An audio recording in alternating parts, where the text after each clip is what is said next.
Bueno, hoy en Charlas 914 tenemos una invitada súper especial y además tenemos el privilegio de conversar con una de las personas que ha logrado establecer una conversación pública en Colombia por lo que ha hecho y por lo que ha dicho, para romper también un poco de tanta, a veces, de tanto tradicionalismo que existe socialmente en un país como el nuestro, y también de tanta ruana puesta que a veces no somos capaces de quitárnoslo. Vamos a hablar hoy de tu libro Desnuda, vamos a hablar también de tu vida. Amaranta Jan, bienvenida a Charlas 914, muchas gracias por Gracias, acompañarnos. muchas gracias por la invitación. Estoy muy honrada de estar acá y bueno, qué chévere tener una conversación. Entonces, hay un momento súper importante y es este momento en donde se hace viral el relato de la periodista que se convierte en actriz porno.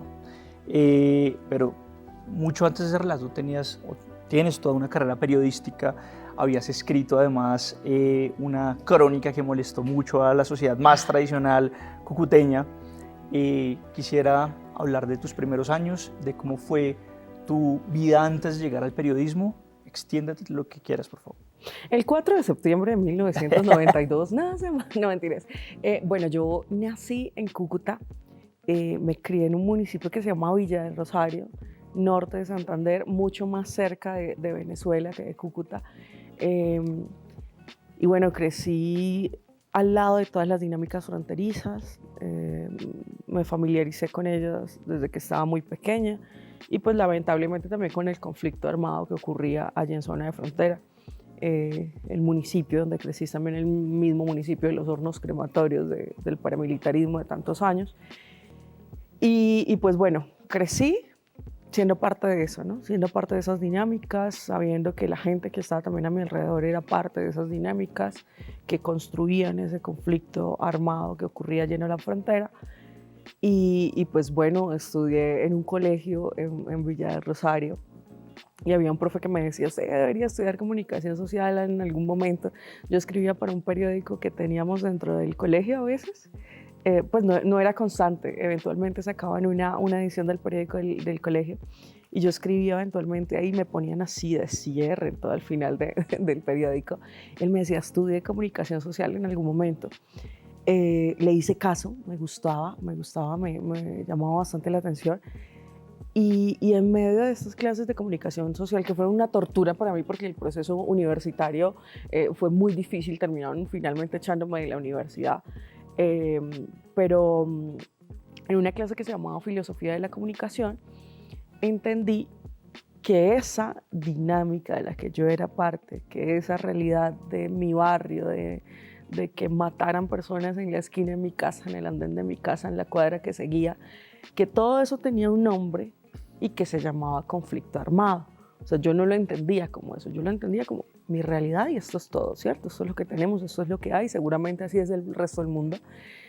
Y en esa clase de filosofía de la comunicación como que hago clic y yo digo, hijo de pucha, esto es diferente, esto es otra cosa y tiene un nombre propio y tiene unas razones y tiene una estructura y hay que quizás trabajar como colombianos o como seres humanos para hacer que eso disminuya un poco, ¿no? Para que eso retroceda, para que eso ojalá se acabe en algún momento. Y bueno, en ese momento tenía la oportunidad de hablar con un director de una revista colombiana y yo estaba muy interesada como en tener una participación en esa revista y él me dice, bueno, acá hay un espacio para que salga como modelo no modelo, que era posar en la revista. Y yo le dije, bueno, yo quiero eso en algún momento, pero no, a mí me da un espacio como para escribir algo. Y efectivamente me da un espacio en un blog y empiezo a contar lo que va pasando en la zona de frontera. Entonces, poco a poco, a medida que voy escribiendo y que leo los comentarios de las personas y que la gente me dice que no sabía que esto era así, o que mucha gente de la misma Cúcuta y de la misma Villa del Rosario decía, pero es que eso es mentira, Cúcuta no es eso, cuando, o sea, en la página judicial aparecían todos los nombres de las personas que habían asesinado en esa semana y en el fin de semana anterior. Empiezo a darme cuenta que sí había una particularidad en nuestro municipio, que sí había una particularidad en nuestro departamento y que no el mundo entero era así. Y que habían historias que merecían ser contadas de lo que pasaba ahí, ¿no? Entonces empiezo a hablar de cómo son los entierros en la zona de frontera, de cómo mucha gente con la que crecí no alcanzó ni siquiera a tener la cédula A mí, por cosas de la vida, terminó trabajando cuando tenía 16 años en una discoteca. Y porque siempre pues me vi mayor, me vi más grande de mi edad. Entonces mi vida era en la tarde, perdón, con el uniforme del colegio y en la noche trabajando en la discoteca que quedaba al frente del colegio donde yo estudiaba. Y en esa discoteca pues entiendo muchas más cosas de las que pasan, porque claro, muchos de los clientes que iban a esa discoteca terminaban asesinados cada fin de semana. O una temporada que entré como en una crisis de ansiedad, creo yo no sé qué habría sido. Y le dije a mi mamá, necesito ir a un psicólogo ya. Y fuimos a un hospital psiquiátrico que se llama, no me acuerdo cómo se llama, el Hospital Psiquiátrico de Cúcuta. Y llegué yo allá y dije, yo necesito hablar con un psicólogo. Y me dicen, ¿pero por qué? Yo le dije, porque estoy cansada de ir a velorios. Y me dicen, ¿pero velorios de qué? Yo, es que cada 8 días voy a un entierro diferente. Porque eso era lo que pasaba, porque claro, había conocido mucha gente en esa discoteca y cada 8 días nos tocaba ir a estos entierros diferentes. En ese momento no recuerdo qué era lo que pasaba, era como que, perdón que no preciso, pues tenía 16 años, pasó hace bastante. Estaban los urabeños o estaban los rastrojos y llegaban los urabeños o llegaban los rastrojos, algo así pasaba. Entonces, en ese intercambio de poder, empezaron con esos toques de queda, solo se puede estar en la calle hasta la 1 de la mañana, y eso vino con una matazón tremendísima, con un montón de gente desaparecida, con un montón de gente que aparecía debajo del puente. Y toda esa gente que mataban, o la mayoría de gente que mataban, no superaba los 20 años, no superaban los 18 años, los 25 años por ahí. Entonces yo empecé a contar esas cosas en ese blog.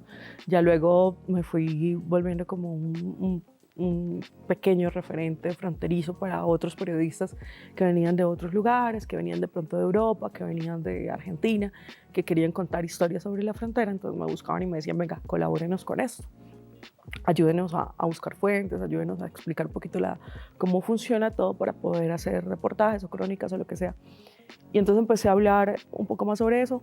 A veces era yo como el referente, otras veces era yo la que escribía directamente para esos medios afuera.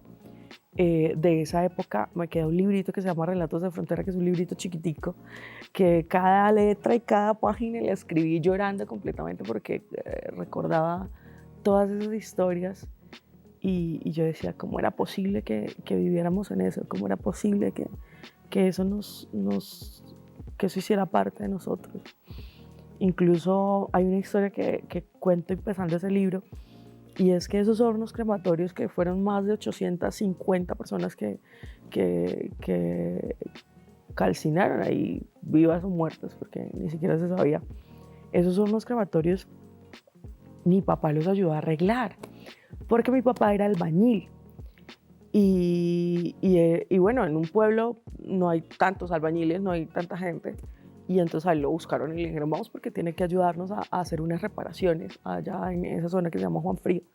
Y él ayudó a arreglar unas cabañas que tenía que arreglar y a hacer unas reparaciones en unos de esos hornos. Y bueno, era como le tocó a mucha gente en el conflicto, ¿no?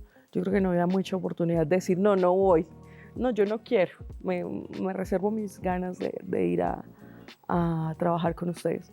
Y pues bueno, lo hizo. Y ya, básicamente eso fue lo que pasó antes de. Ya con el tiempo, yo me convertí en. O sea, antes de empezar a contar las historias, yo era parte de esas dinámicas. Muchas de esas personas que eran actores armados del conflicto eran muy cercanos a mí porque eran mi gente. O sea, crecí con ellos, eran de mi barrio, el de la esquina, el del voltear, el todo. Y cuando ya empezó a contar tantas cosas, entonces ya fui la zapa. Entonces ya usted no es parte de nosotros, ya por qué está diciendo esas cosas.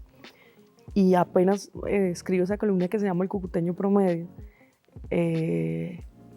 me sacan de la ciudad. Entonces ya me dijeron como no, ya usted no puede estar acá, ya no puede vivir acá, ya fue más que suficiente y lárguese rápido antes de que la matemos. Entonces ahí me fui, yo creo que tenía 21 años quizás, puede ser 21 años tenía, en ese momento todavía empecé a escribir cuando tenía por ahí unos 18. Y llego a Bogotá a vivir como freelance, pasando cuentas de cobra 90 días, contándoles monedas para el pasaje. comiendo pan con Coca-Cola. Era básicamente lo que pasaba con mi vida en ese momento. Estás contando además una cantidad de ingredientes que aparecen en tu columna, también se bordean en el libro, ahora vamos a hablar de él, pero quisiera profundizar en algunos de esos ingredientes. La sociedad tradicional en la que todos, creo que todo colombiano, o la mayoría de los colombianos hemos crecido en una sociedad tradicional, pero a la vez súper doble moralista y a la vez violenta. ¿Qué otros elementos o anécdotas recuerdas de esas épocas con los ingredientes de esa sociedad colombiana de ese entonces, de tu adolescencia? Yo creo que lo que más rabia me daba, que era algo muy constante y que tenía mucho que ver con esa doble moral y con, no sé, yo creo que con estupidez también, era que la gente negara lo que estaba pasando allá. Entonces decían, pero ¿por qué no escribe de lo bonito de la ciudad? ¿Pero por qué está diciendo que Cúcuta es un matadero y es una matazón de personas? ¿Pero por qué no habla del pastel de garbanzo? ¿Pero por qué no habla de lo bonito que es Cúcuta? Pero es que el Cúcuta es la perla del norte, que no sé qué.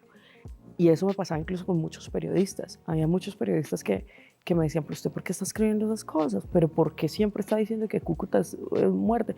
Yo, pues porque estoy viendo los muertos y porque yo mismo estoy yendo a los entierros y porque están matando a personas en todas partes.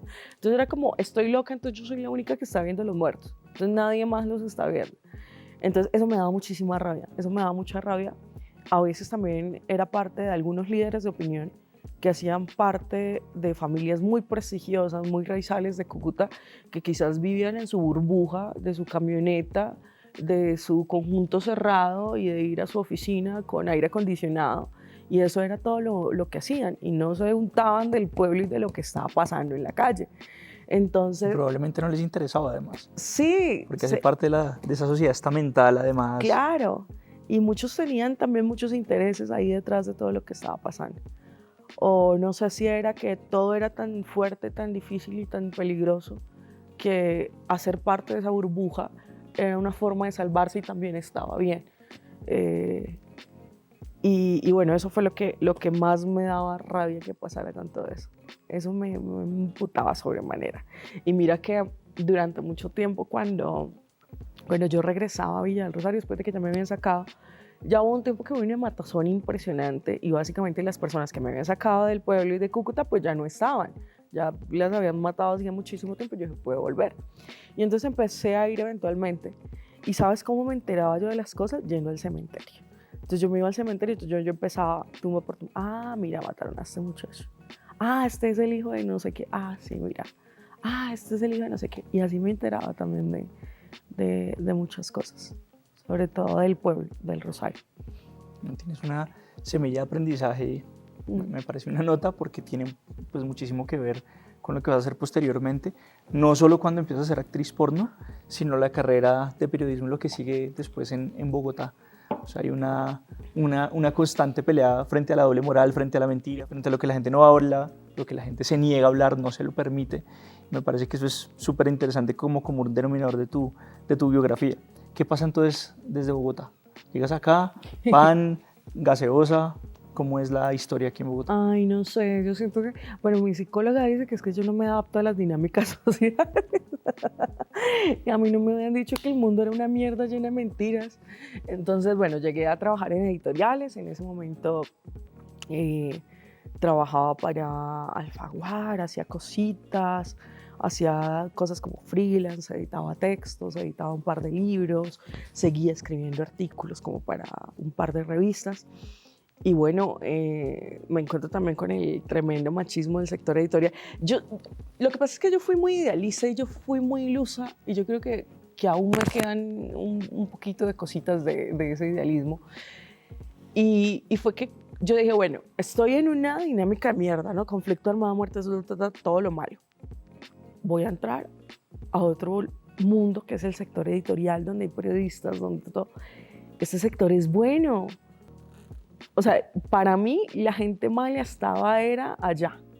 Y cuando yo dije voy a entrar a esto, donde hay gente que fue a universidades, donde para mí el hecho de que, por ejemplo, alguien dijera, no, estudié en la Universidad Javeriana, yo era, wow, entraste a una universidad y la pagabas y no sé qué. Entonces yo entré idealizando todo este sector y me encuentro con una mierda también espantosísima, mucho acoso sexual dentro del periodismo, dentro del sector editorial, y estaba completamente normalizado. Era algo que no, de lo que no se hablaba mucho. Esa parte como casi la institucionalidad, pues, Claro, de las reglas de juego del... Había un par de vacas sagradas dentro de este nichito de escritores que se emborrachaban y a decir poesías y a acosar mujeres. Y bueno, me encuentro con eso. Fui muy estúpida porque lo que te digo, o sea, venía como pensando que ahí todo el mundo era bueno. Idealicé muchas cosas y de alguna manera permití, yo sé que no es el término correcto, pero permití que pasaran cosas que no debían pasar. Y bueno, a la larga se volvió una mierda esa etapa. De ahí salió también una denuncia que hicimos en contra de un periodista colombiano, un cronista muy famoso. Y este periodista, pues era el rockstar. Cuando yo estudiaba en la universidad, nosotros cogíamos las crónicas de él y las leíamos línea por línea, párrafo por párrafo, y las analizábamos cada una para ver qué utilizaba él. Entonces, si utilizaba adjetivos, si utilizaba citas de fuentes, si utilizaba frases del pasado, si utilizaba todo. O sea, era el análisis completo de sus crónicas, porque nuestra ilusión como estudiantes era escribir como escribía el cronista. El objeto de admiración. Claro. Entonces llego yo a trabajar en Bogotá en las editoriales. Vengo del pueblo y me encuentro con la gran ciudad para mí y me encuentro con este rockstar y me doy cuenta que puedo trabajar con él y que yo era como en parte su asistente editorial, y cuando había presentaciones de libros yo era la que tenía que estar detrás del culo de él. Quiero un tinto, señor, le traigo el libro, señor, tiene una esfera para firmar los libros. Yo era eso. Y para mí era un tremendo privilegio porque estaba al lado de uno de los hombres que más admiraba, en el que veía una figura paterna grande. Pasaron cosas, hubo ahí una violencia muy fuerte. Y luego, con el tiempo, yo veo que unas periodistas hacen una parodia de un escritor costeño que era un rockstar y que era un abusador de mujeres. Yo vi este personaje, yo como que sé quién es. Le escribo yo a las personas que están detrás de esa parodia y yo les digo, oigan, ¿ese señor es tal señor? Sí, ese señor es ese señor. Y yo, ¿en serio? Y me dicen, sí, ¿por qué? Yo le dije, pues a mí me hizo algo muy feo. Me dijo, a ti no solamente, a un montón. O sea, fueron demasiadas mujeres a las que agredió. Entonces yo le dije, bueno, vamos a sentarnos a hablar de esto. Puse un tuit en ese momento que decía como, tenemos que hablar del cronista. No dije nombres. Puse un correo y se me empiezan a llegar un montón de mensajes de correos electrónicos. Alcanzamos a sumar 34 testimonios de mujeres. Muchas sintieron miedo, muchas decían, bueno, pues yo sigo trabajando en un medio de comunicación, él sigue teniendo mucha influencia. Y no solo la influencia que él, sí, a la larga es influencia de él, que así no esté él, así no esté su presencia, así no esté su nombre ahí, otros personajes que tienen un igual nivel de él se comportan de la misma manera. Entonces, por ejemplo, decían, yo no puedo denunciarlo porque si yo lo denuncio, pues mi jefe, que es amigo de él o lo que sea, o que por lo menos lo conoce, pues me va a atacar, ¿no? Porque había muchos personajes que tenían comportamientos similares en muchos espacios. Entonces, se van echando para atrás en la denuncia, se van echando para atrás. Algunas alcanzaron a denunciar en el periódico El Espectador con testimonios anónimos, donde contaban que había acceso carnal violento, o sea, fuerte. Y finalmente quedamos en la denuncia 2 personas que fuimos a fiscalía. Fue un proceso de 4 años, fue un desastre. ¿Por qué lo hice? No sé. Lo hice porque en parte sentía que, no sé, yo creo que a veces uno tiene un pequeño delirio de salvador que debería aislarse de eso. Pero yo sentí que tenía que participar de esa denuncia porque íbamos a sumar voces y porque teníamos que hablar de lo que estaba pasando, porque no nos podíamos quedar calladas con eso, y que a la larga eso también era periodismo, era contemos las historias, contemos lo que pasó. Y a mí se me hace que el periodismo siempre ha sido mucho más valiente cuando se cuenta desde lo que uno vivió o por lo menos fue lo que yo aprendí a admirar desde siempre, ¿no? Como esas historias de periodismo de inmersión, de esos periodistas que se iban a hacer sus historias y viajaban y contaban y se involucraban en todos los procesos. Pues yo vamos a contar todo esto que pasó. Fue una mierda de proceso, fue una cosa bastante revictimizante. A la larga terminamos perdiendo el proceso. El tipo salió muy bien librado y bueno, una de las razones del juez para decir que el tipo tenía que ser absuelto era que él no podía creer en la palabra de una persona que cobraba por tener sexo, refiriéndose a mí por el paso por la pornografía.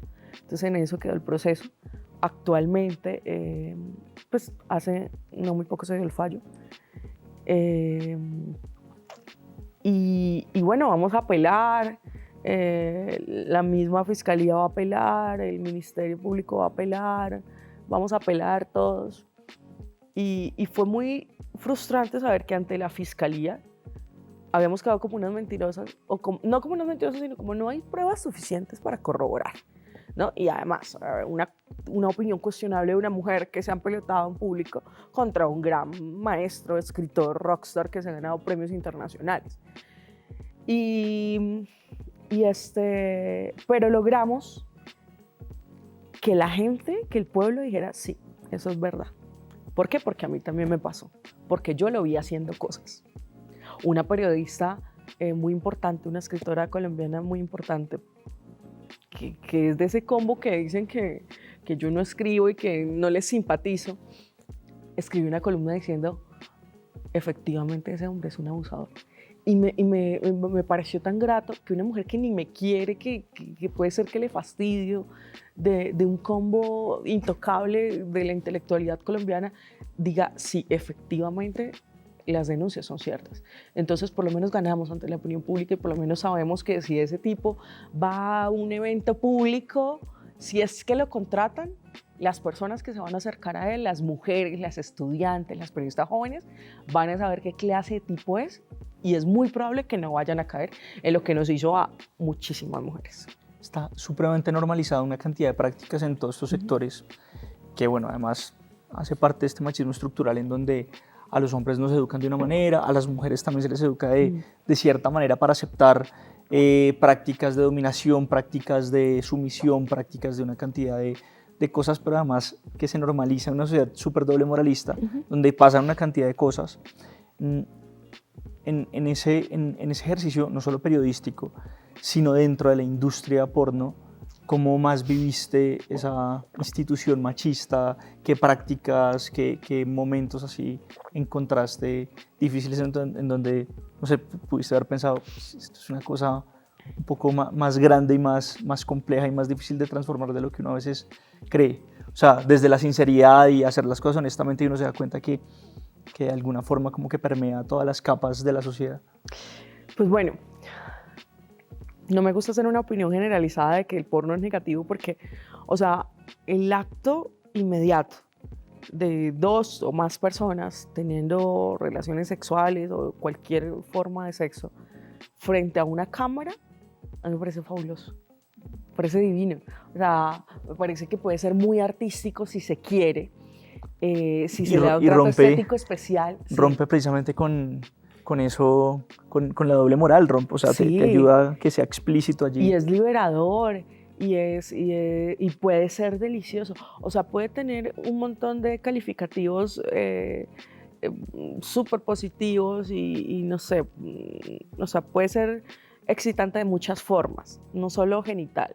Puede estimular un montón de formas que uno tiene guardadas en el cuerpo, en la cabeza y en lo que sea. Es muy bacano, a mí ese proceso me parece maravilloso. Incluso a veces decía, yo extraño de la pornografía eso, las escenas tal cual, o sea, el estar con un compañero en un set, con una compañera o con varios compañeros frente a una cámara y vamos a hacer un performance de lo que es un encuentro sexual, a mí me parece bellísimo. Pero pues obviamente hay un montón de dinámicas detrás de ello que pues son agotadoras y que son feas. Una, tradicional, no es sorprendente para nadie, básicamente está administrado por un montón de hombres que nunca exhiben su cuerpo, que nunca se exponen de la forma en la que se puede exponer una mujer cuando hace pornografía y que buscan de alguna manera sacar lo que más pueden de esas personas para poder desecharlas. Entonces en la industria, por ejemplo, era muy común que las actrices tuvieran 2, 3 escenas y chao, no me sirve, necesitamos caras nuevas, ¿no? Entonces esas actrices que habían hecho 2 o 3 escenas iban a parar a internet toda su vida. Entonces hicieron 3 escenas, tomaron la decisión de hacer 3 escenas en su vida. Les dieron un pago seguramente muy malo, pero tiene que cargar toda su vida con la idea de que están en la internet, que no debería ser algo malo porque lo tomaron una decisión, porque quisieron hacerlo, pero para la cabeza tan minúscula del colectivo, de la sociedad, es un error grande, porque puede hacer que las mujeres no puedan acceder a otros trabajos, o que tengan que esconderse muchas veces, o que sean víctimas de chantajes, de extorsiones, que eso pasa muy constantemente. Hace 7 años, por ejemplo, en la industria webcam, pasaba mucho que entraban a las transmisiones de las modelos, grababan su pantalla y esos videos iban a parar a la mamá de la modelo, a los hijos de la modelo, a los vecinos, a todo el barrio, a los profesores y a la rectora del colegio donde tenía la modelo inscritos a sus hijos estudiando. Entonces resulta gravísimo todo el impacto que tiene detrás de, ¿no? La modelo no hizo nada malo, está en un trabajo completamente válido, en el que no le está haciendo daño a nadie, en el que está accediendo a su derecho a trabajar, muy posiblemente al libre desarrollo de su sexualidad, porque no siempre ocurre que se disfruta sexualmente, pero muchas veces sí. Y gracias a ese trabajo está accediendo a un montón de posibilidades que seguramente otros trabajos o que el mismo país históricamente no le hubiera podido ofrecer, como derecho a su vivienda, derecho a tener un plato de comida sobre la mesa, derecho a acceder a la misma educación, que muchas mujeres también dentro de la pornografía o el modelaje webcam o el mismo trabajo sexual de calle, se pagan sus estudios es gracias a ese trabajo. Y además que responden por un círculo familiar, ¿no? Porque normalmente quienes estamos acá no nos estamos haciendo simplemente cargo de nosotras para ponernos las uñas y las pestañas, sino que nos hacemos cargo de un montón de personas que están con nosotros, de gente que está con nosotros, de nuestras familias, porque también hay que salir, y muchas hemos salido de la línea de la pobreza gracias a ello, ¿sí? Muchos, es la historia constante de todas. Que estoy emocionada. Tome agüita. Entremos en materia de cómo fue tu historia entrando a la pornografía. Es decir, lo que te motiva, lo que te lleva. En muchas entrevistas has mencionado que, pues, que disfrutaste la pornografía.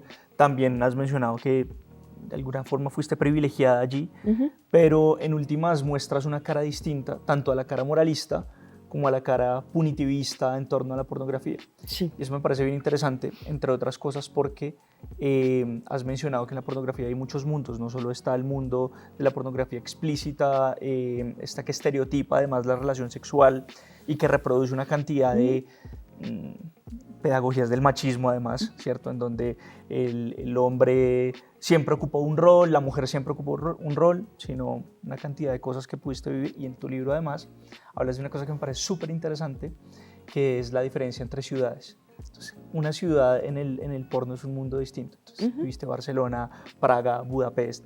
Quisiera saber cómo esa historia desde el inicio, desde qué es lo que te motiva a entrar a la industria.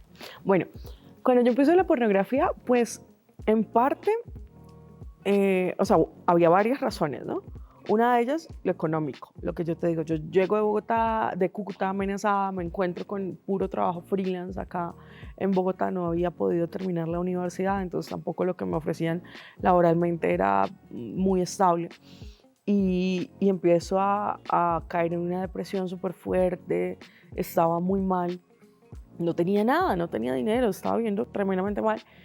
Y yo dije, necesito hacer algo por mi vida porque ya estoy para morirme mañana. O sea, yo estaba mirando de qué forma me iba a morir, pero es que ni morirse es tan fácil porque entonces cómo llevan el cuerpo hasta Cúcuta, cómo me entierran, eso sale caro, mi familia no tiene para enterrarme.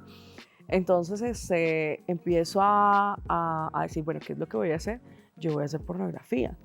Yo siempre había tenido como esa curiosidad de hacerlo, porque me consideraba una persona bastante sexual, porque quería experimentar, porque yo dije, ¿para qué es la vida si no es para eso? Y porque de alguna manera tenía también en la cabeza que, que si yo quería dedicarme a la escritura, tenía que vivir cosas para poderlas contar. Entonces yo dije, voy a tomar esta decisión, lo voy a hacer. Escribí una crónica sobre el proceso, hice un video sola. Pues eso fue un boom en ese momento. Fue como, la periodista que se hace actriz porno. Duré un tiempo acá en Bogotá sin poder profesionalizar eso porque no había como una forma para grabar, no había una industria en Colombia de pornografía. Había una de webcam que estaba creciendo desde hacía algunos años, no era tan popular en ese momento. Y bueno, algunas personas de la industria webcam se me acercaron y me dijeron, vente para acá y transmite acá. Pero yo no quería eso, yo no quería estar encerrada 8 horas frente a una cámara sola, yo quería interactuar, yo quería estar en escenas. Me fui para trabajar en Barcelona, en ese momento ya tenía como una persona que era un manager y me ayudó a tener ese privilegio de poder estar en otro lugar, pero si no quería estar ahí, simplemente me devolvía y no pasaba nada, ¿no? Y empecé a trabajar allá, me moví entre Barcelona, Budapest y Praga, y encontré pues dinámicas diferentes. Barcelona era muy amable, se grababan escenas suaves, las productoras eran bonitas, era un ambiente familiar. Era un poco más tranquilo todo lo que se hacía. Budapest tenía escenas mucho más fuertes. Y Praga tenía como los matices, ¿no? Como algunas escenas fuertes, otras no. Me encontré mucho con la dinámica de, bueno, estas son latinas, que llegaron acá, son las migrantes, no tienen plata, vamos a ofrecerles cualquier cosa por la escena, vamos a cambiarles las condiciones de la escena sin preguntarles, porque ellas no tienen otra forma, ellas no tienen opción de decir que no.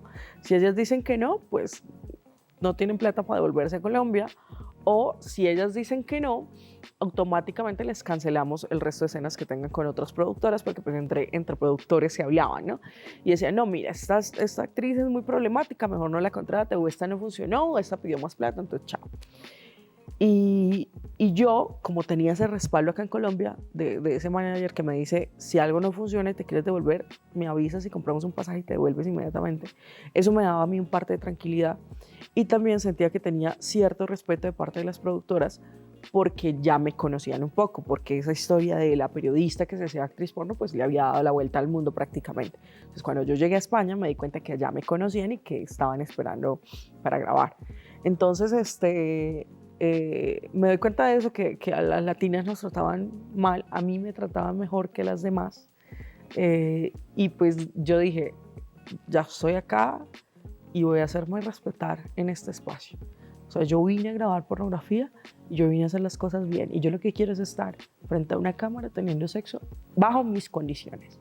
Entonces, claro, yo a veces llegaba a una escena y, por ejemplo, yo sabía que iba a trabajar con un actor y llegaba y habían dos. Yo dije, ¿por qué hay dos si yo iba a trabajar con uno? Y decía, bueno, aquí no fue, chao, cambian las condiciones. Y claro, se ponían muy bravos conmigo. Y entonces empezaban a contarle a los demás productores que yo era una revoltosa y me fueron sacando de escenas. Entonces, por ejemplo, en Budapest iba para unos rodajes muy largos y terminé grabando una escena en un solo viaje porque todos los productores se pusieron de acuerdo para cancelarme porque la colombiana era muy revoltosa. Entonces seguí en esas dinámicas. En Praga había una productora que era demasiado fuerte, que tiende a grabar escenas que es una sola mujer con muchos hombres, y las prácticas eran muy horribles, Había un productor allí mexicano que era el que dirigía estas escenas, y bueno, eran tan fuertes las escenas que las chicas tenían que estar muy drogadas para poder aguantar todo lo que pasaba ahí, porque dentro de las escenas pues había laceraciones que dolían muchísimo. Y pues yo bien malita por las sustancias, que tomo cafeína y quedo así alterada, entonces yo no podía utilizar nada como para sobrellevar esas escenas y tampoco era lo que quería. Entonces como que me fui decepcionando de lo que estaba pasando. Me seguía gustando más trabajar en España, pero en España no había una industria tan grande, no habían tantas escenas. Y a la larga si me pongo a revisar, pues mi paso por la pornografía no fue tan largo, ni fue con numerosas escenas, pero pues tuvo como cierto impacto pues en mi vida y un poco en algunas personas, ¿no? Porque yo terminé grabando en realidad como 1 año y medio escenas. Luego salí, dejé, renuncié, me llevé un susto muy fuerte. Un compañero resultó contagiado. En ese momento apenas avisan que ese compañero está contagiado. Yo estaba en Cali y ellos estaban en Barcelona grabando, pero yo iba a ir a grabar con ellos a Barcelona. Entonces fue gracias a ese viaje de Cali que yo me quedé 1 semana más en Colombia y no viajé a grabar, porque si hubiera viajado a grabar me hubiese quedado con todo ese combo que resultó en contagio. Entonces, cuando pasa ese contagio, pues se arma una cuarentena para la industria, y esa cuarentena, primero pues toda la Unión Europea y luego salta a Estados Unidos. Y luego dicen cuarentena de pornografía en el mundo hasta que se sepa qué pasa y hasta que todo el mundo pase por los filtros. Y me doy cuenta también que en la pornografía había otro gato encerrado.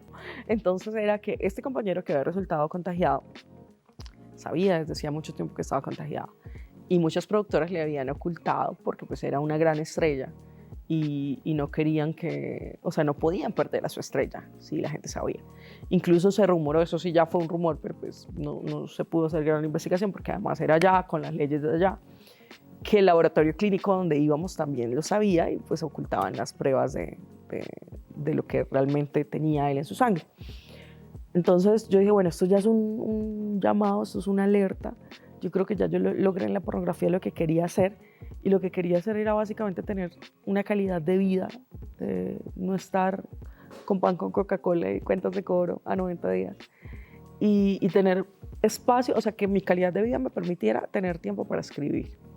Y yo dije, bueno, ya hice eso, ya me puedo sentar a trabajar mediodía y el otro mediodía me pongo a escribir, o puedo 1 semana trabajo, 1 semana escribo, 1 semana trabajo, 1 semana escribo. Entonces, teniendo ese privilegio, dije, me voy alejando un poquito de esto, y empecé a explorar otras formas de la industria que incluían menos riesgo físico. Modelaje webcam, trabajé un poco más como en shows, en cosas así. Pero bueno, ya hubo un momento en el que dije, bueno, esto ya siento que fue una etapa, ya esto no me representa. Me agoté bastante de la sexualización. La sexualización de la gente, de los seguidores, de los mensajes que llegan, de las entrevistas, de llegar a una entrevista y que todo sea con doble sentido. Me sentía muy agotada de eso. Y yo dije, ya fue, ya cumplí mi ciclo, ya tengo que parar y tengo que empezar a trabajar otra vez en mí, en reconstruirme, en saber qué soy, qué es lo que me gusta, qué es lo que quiero hacer, en retomar otra vez la escritura, porque incluso este libro me costó trabajo escribirlo porque tenía mucho tiempo sin escribir. O sea, sabía cuáles eran las historias que iban a estar, pero me costaban las palabras. Y entonces he estado como en ese trabajo, estudiando otra vez, haciendo muchas cosas que la universidad nunca la pude terminar y me faltaba un huevito. Entonces retomé la universidad para poderla terminar en nada, y ya me quedaba muy poquito. Yo, ¿cómo puede ser posible que yo esté por ahí sin graduarme en la universidad? Pero me faltaba muy poquito para eso. Y me puse a estudiar guión en una escuela de cine que se llama San Antonio de los Baños de Cuba, y he estado escribiendo guiones.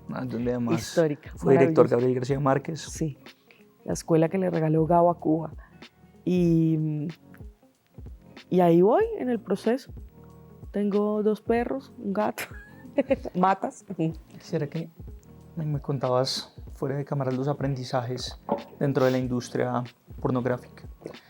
Entonces decías, hay cosas que agradezco y que aprendí que me parecen, digámoslo, positivas, y hay cosas, digamos, lo feo, que es lo bueno, lo malo y lo feo de la industria. Ya habiendo pasado por allí, ya nos contaste algunas cosas, pero ¿cómo lo resumirías? Lo bueno y lo malo de la industria. Bueno, yo creo que lo más importante fue la libertad. Yo siento que la acción de quitarse la ropa y de exponerse no es solamente física, es algo completamente mental, y que es realmente una liberación de un montón de estructuras sociales, políticas y religiosas con las que uno se ha criado. Y eso a mí me parece valioso. Yo yo siento que, y me da pesar sentir que a veces lo he perdido un poco, ¿sabes? Porque con la pornografía a mí, por ejemplo, no me importaba lo que pensara la gente de mí y hablaba lo que quería decir y me comportaba como quería comportarme. Y ahora me mido un poco más, ¿no? Como que voy a como a las dinámicas sociales, entonces me mido un poquito más en las acciones y en lo que digo y en los problemas que me quiero echar encima. Eh, pero el porno me permitía esa liberación que era maravillosa. También ahí aprendí sobre feminismo. Yo creo que la pornografía fue mi escuela de feminismo, valiosísima, porque yo era una persona muy machista cuando entré a la industria. Yo no sabía de feminismo, yo estaba con la corriente de las dinámicas machistas y de ser complaciente para los hombres y de un montón de estructuras dañinas. Era toda misógina, pensaba como en esta competencia entre mujeres. Y estando ahí conocí un montón de mujeres tremendamente inteligentes, valiosísimas, fuertes, y aprendí mucho de ellas en el proceso, muchísimo, de muchas mujeres berracas, tremendas, tremendas. Bueno, y mi calidad de vida cambió, que eso fue muy valioso, eso fue muy importante. Y entendí muchas cosas, y entendí cosas, maduré también. Reinventé mi propia sexualidad, aprendí sobre el placer, que lo estaba buscando erradamente en esas mismas escenas y como en ese contacto físico fuerte, pero me di cuenta que tenía más que ver era conmigo, como un proceso personal y no con la genitalidad con otras personas. Fueron cosas muy valiosas ahí, fueron muy buenas. Tuve historias para contar. Y me quedan más historias para contar, pero ya desde la ficción. Y bueno, cosas malas, pues en realidad yo creo que era lo que se suponía que iba a pasar. Hoy en día la industria es mucho más fuerte desde Colombia. Ya ni siquiera hay que ir a viajar por allá para encontrar productores. Ya todo se construye desde acá. Colombia es el país con más modelos webcam en el mundo, con más estudios de modelaje webcam en el mundo. Los actores de pornografía ya están viniendo a Colombia a grabar con las actrices acá. Necesita un orden eso, porque algo que sí ha pasado con la industria es que como todo el mundo miraba para los lados, como decían, bueno, no vamos a meter las manos ahí porque eso es un tema álgido, porque es que, porque el moralismo, porque no sé qué, pues se olvidaron de ponerle un orden a eso. Entonces la gente que fue pionera dentro de la industria y que tuvo mucha fuerza, creó sus propias reglas y creó sus propias dinámicas, y hay muchas de ellas que son muy erradas, que tienen todavía mucho más machismo ahí detrás, que hay muchas formas de explotación laboral que están romantizadas, más que normalizadas, es romantizadas, porque las comparan con el esfuerzo que hay que hacer para poder ser grande. Y hay muchas cosas que hay que ponerle ahí un ordencito, pero no ha sido posible, no ha sido posible. Y hay algo que incluso quiero criticarle no al gobierno, sino a quienes están detrás del gobierno, porque el presidente pues en realidad le ha abierto las puertas a la posibilidad de hablar sobre trabajo sexual. Creó esta oficina de la Dirección de Actividades Sexuales Pagadas dentro del Ministerio de la Igualdad, pero muchas, incluso feministas y mujeres dentro de la izquierda, no han permitido que esas conversaciones se den con tranquilidad, que se le den garantías laborales a las mujeres que están ejerciendo no solo webcam, no solo pornografía, sino también trabajo sexual en calle o en reservados o lo que sea. Porque ahora las acompaña un moralismo que no viene desde la iglesia, sino que viene desde un feminismo radical. Y eso es lo malo que está ocurriendo en este momento. Vamos a hacerle una cuña al libro de Amaranta, Desnuda, se llama. Lo encontramos, yo creo que en todas las librerías se encuentra, Sí. ¿Verdad? Este es un libro además que tiene una lectura, me parece que es chévere porque los capítulos no son muy largos. Tienes dos que quería conversar. Uno ya lo mencionaste, en un capítulo que se llama El feminismo es libertad sexual, y es la exploración que haces del feminismo a través de la industria y a través de la libertad sexual que brinda ponerse frente a una cámara y tener relaciones sexuales. Pero hay otro que se llama La pornografía como educador sexual, que me parece súper interesante, que te quería preguntar sobre eso. Súper recomendado el libro, no solo está esto, sino hay una reflexión súper profunda y muy interesante porque además la espacializas. Me parece súper interesante cómo vas transformando las espacialidades y tus vivencias dentro de esas espacialidades en Barcelona, en Praga, en Budapest. Pero mencionas la pornografía como educador sexual, me parece bien interesante. Allá hay una cantidad pues, de debates sobre qué tipo de educación sexual brinda la pornografía, sobre todo para estas generaciones pues, como la mía, que la pornografía, esa vieja pornografía, educaba de cierta forma, con una estructura pues, muy patriarcal, ¿cierto? Cómo eran las relaciones sexuales, la violencia misma dentro de las relaciones sexuales, etc. Pero en ese capítulo tú brindas una perspectiva diferente. Y esa perspectiva, entre otras cosas, también nos comentabas, tiene que ver con tu propia actitud frente a la industria. Yo no vine acá a someterme, yo vine acá también a decir lo que yo quiero hacer, cómo quiero hacerlo, y ahí hay cierta idea también de la dignidad dentro de la industria, que es una dignidad dentro del trabajo, y después lo vas a poner, también está en el libro, en la experiencia que tienes pues en el sindicalismo, es decir, en la lucha por el trabajo y la dignidad del trabajo de las personas que están dentro del trabajo sexual. Entonces quería primero conversar un poquito sobre este capítulo, ¿cierto? De la pornografía como educación sexual, y después hablar un poco de eso que estás haciendo o que has hecho alrededor de esto que llamas en el libro el sindicalismo o la pelea por derechos laborales. Ok, pues bueno, el capítulo de la pornografía como un educador sexual habla un poco más de cómo le echaron la culpa a la pornografía de todo lo que pasa en la sexualidad, ¿no? Esas prácticas erradas. Y sí, de ahí deriva mucho machismo, de ahí derivan la exigencia por las formas de los cuerpos o la exigencia por algunas prácticas sexuales, ¿no? De pensar, de esa presión a veces en las mujeres de tengo que comportarme como se comporta una actriz porno, pero también si me comporto como una actriz porno, pues hago mal porque no es digno, ¿no? Entonces, a la larga, la pornografía es lo que termina educando sobre todo a los hombres o históricamente a los hombres sobre qué es lo que se hace en un acto sexual, ¿no? Porque la educación sexual que nos dieron en casa, si es que existió, no, la educación sexual de casa fue, eso no se hace, para mí todavía fue, la prohibición. Hay que llegar virgen al matrimonio, y la educación sexual de los colegios fue, hay que ponerse un preservativo para no tener VIH o para no quedar embarazada, nada más que eso. Pero nunca se habló del placer, nunca se habló de las formas, nunca se habló de lo que era correcto o no correcto hacer, de lo que podía ser correcto o no correcto sentir también, de las filias y de las parafilias, de un montón de cosas, no se habló nunca. Entonces, ¿a quién más se acudía más que la pornografía? ¿No? Entonces no había ninguna otra opción más que la pornografía para poder encontrar ese resto de información. Y pues la pornografía es un performance, es ficción. Antes de esas escenas sexuales donde a una mujer le pegan y le escupen, hay una conversación previa donde se acordó que se le iba a escupir a la actriz de cierta manera o que se le iba a pegar de cierta manera y la actriz aceptó que así iba a ser. O antes de ese gran squirt que ocurre, hay una botella de agua pegada en la espalda de uno, apretada para que salga un chorro gigante, ¿cierto?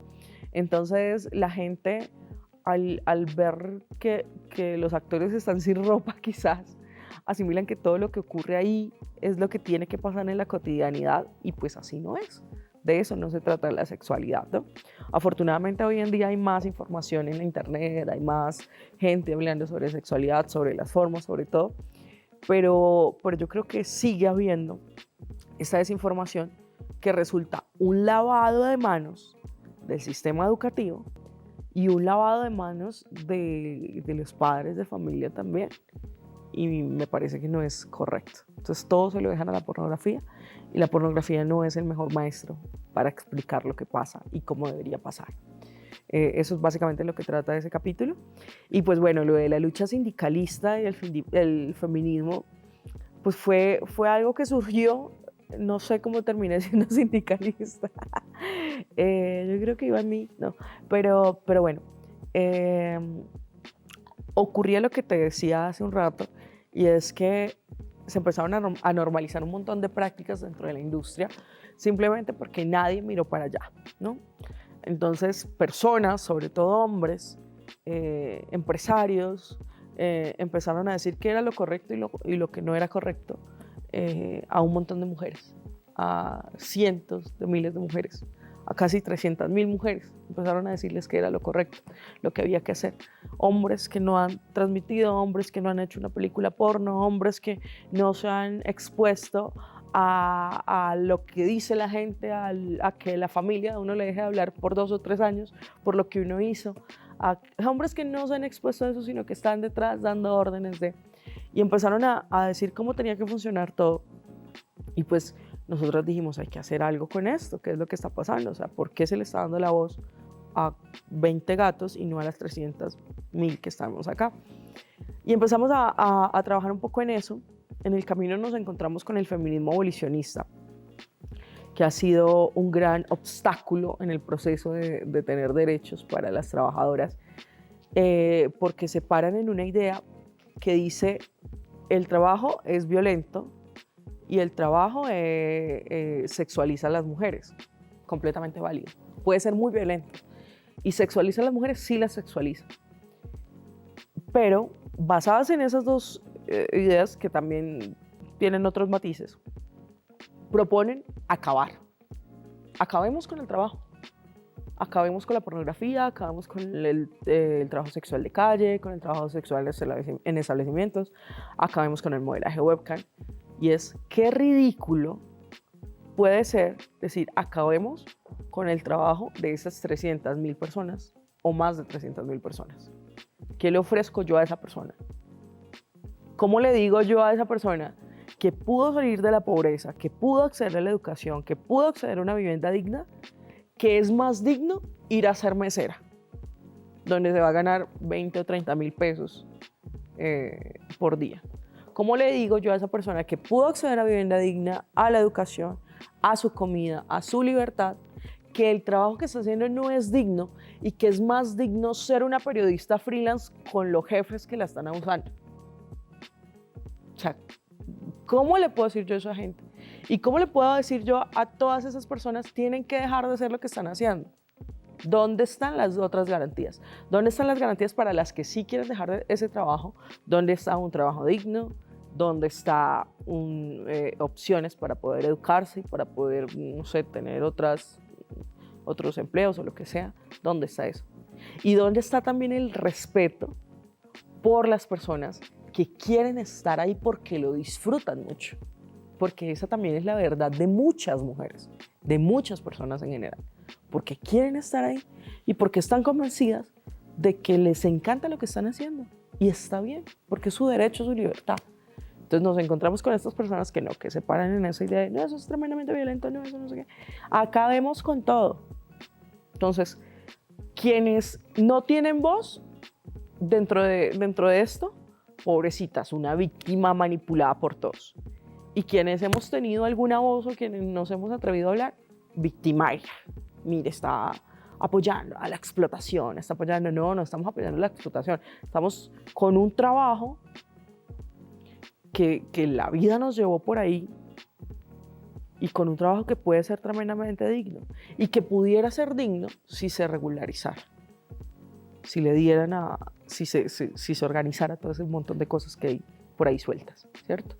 Pero bueno, nos encontramos con ese problema que resulta muy grande, que resulta agotador, que resulta victimizante, porque a veces uno está en un debate y resulta que un debate empieza con groserías tales como, por ejemplo, un día una psicóloga abolicionista nos decía, es que ustedes trabajan en eso es porque desde chiquitas las violaron. Entonces nos toca encontrarnos con dinámicas así que resultan muy agotadoras, que a veces pertenecen a personas de la misma izquierda, que es lo que resulta más decepcionante incluso a veces.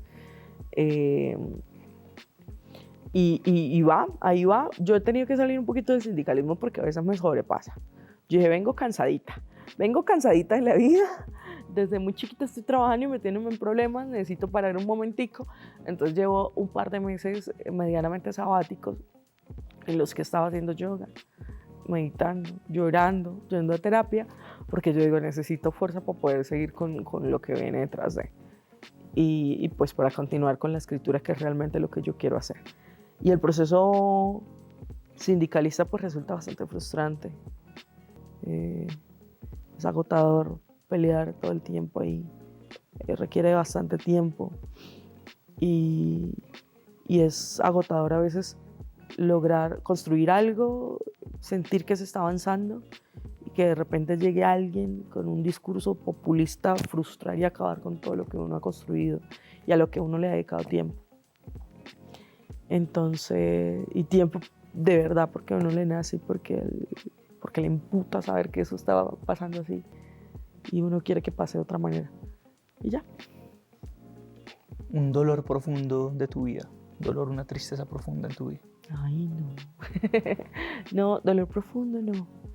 Mi perrito se murió cuando terminé de escribir el libro. Porque durante el tiempo en el que estuve en la pornografía, o sea, durante todo el tiempo que se cuenta ahí, a mí me dio la espalda mucha gente, mi familia incluida. Entonces me quedé sola. Y en ese momento en el que yo empiezo a hacer pornografía, como en el segundo mes, llega un perro a mi vida. Y me uno a ese perro tremendamente, nos amamos profundamente. Y cuando ya yo digo, bueno, ya cerramos este ciclo, termino de escribir este libro y no más de sexualización, no más de complacencia, no más de desnudez, ¡pum!, se muere esa misma semana. Entonces, fue un dolor grande, Y pues, pero ya tengo 2 perritas que las acabé de adoptar. Ya superaba un poquito ese dolor. Y no sé, el dolor de la decepción de cómo funcionan muchas cosas, ¿no? El mundo, cómo funciona. De la gente que está detrás de los teléfonos celulares, de los computadores, insultando, destruyendo procesos, dando opiniones sin vivir las cosas. Hace mucho se perdió eso, ¿no? Que se necesite que alguien tenga criterio para dar una opinión. Como que cualquiera opina lo que le va dando la gana, sin importar que se cagan un montón de procesos y de experiencias de vida que tienen más peso a veces. Eso me ocasiona dolor. Dentro de esta apasionante historia de vida que tienes, una gran alegría que quisieras compartirnos. Ay. O la mayor alegría, si lo ponemos así, ya épico. No, mi momento actual. Yo siento que ahora, yo creo que maduré. Por ejemplo, a veces llamo a la psicóloga y le digo, doctora, ¿sabía que me puede atender esta semana? Y entonces empezamos a hablar y resulta que no le cuento ningún problema, sino que le cuento todo lo bueno que pasó. Y para mí eso es maravilloso, porque entendí cosas mías, porque me entendí a mí, porque cerré procesos, porque cerré etapas, porque volví como a florecer, porque volví a entender, porque volví a querer la vida. Y ese momento en el que, o sea, que uno pueda estar tan agradecido con la vida es muy bonito.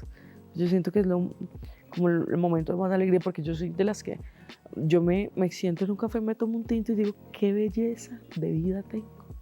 Estoy en un café tomándome un tinto, leyendo un libro. Ay. Entonces me encanta eso. Una persona a la que le tienes muchísima gratitud. Gratitud. Ay, no, vamos a llorar. No, gratitud. No sé, yo creo que mi mamá. Yo creo que ella hizo lo que pudo con lo que tuvo. Ay, no. ¿Por qué los periodistas quieren verlo uno llorar? No, yo creo que mi mamá, ella hizo lo que pudo con lo que tuvo. No le tocó fácil. Y ella ha ido aprendiendo también. Incluso de algunos errores que cometió, los ha ido reconociendo y en ese proceso ella misma reconocer lo que ha hecho me ha ayudado a entender también muchas cosas de mí, a sanar heridas y eso. Vamos a finalizar la entrevista mencionando lo siguiente: si les gustó esta entrevista, les va a encantar el libro de Amaranta, Desnuda. ¿Qué otra cosa podemos encontrar en el libro? Ay, yo no sé, yo siento que hay como muchas curiosidades. Yo iba entendiendo cositas, entonces hay algo que es particular y es que, por ejemplo, cuando uno hace pornografía, hay muchas cosas que se condicionan a partir de la pornografía. Entonces, por ejemplo, la relación con la familia no vuelve a ser la misma. La relación con las parejas, con cómo se relaciona uno cuando está empezando a conocer a alguien o a tener una cita, pero uno sabe que tiene una historia que viene desde la pornografía. La relación con el propio cuerpo, algo que me costó bastante, no me costó, mentiras, que le presté bastante tiempo a entender, era cómo se reinventa también la privacidad y la intimidad cuando uno ha mostrado sus genitales en todas partes y ha hablado tanto de lo que normalmente se considera lo íntimo, que es lo sexual. Entonces, ¿qué es lo íntimo? Si ya lo sexual ya no es íntimo porque todo el mundo lo ha visto. Entonces, ¿cómo uno reestructura eso? ¿Cómo lo reinventa? ¿Cómo lo entiende otra vez? Entonces, analizo como esas cositas, cómo todo eso se va modificando cuando resulta atravesado por la pornografía. Amaranta, muchas gracias por esta entrevista. A Maravilloso poder conversar, poder romper un poquito el doble moralismo de todos los días y sin duda ayudar a prácticas de libertad y de igualdad. Muchas gracias. Gracias a ustedes. Gracias.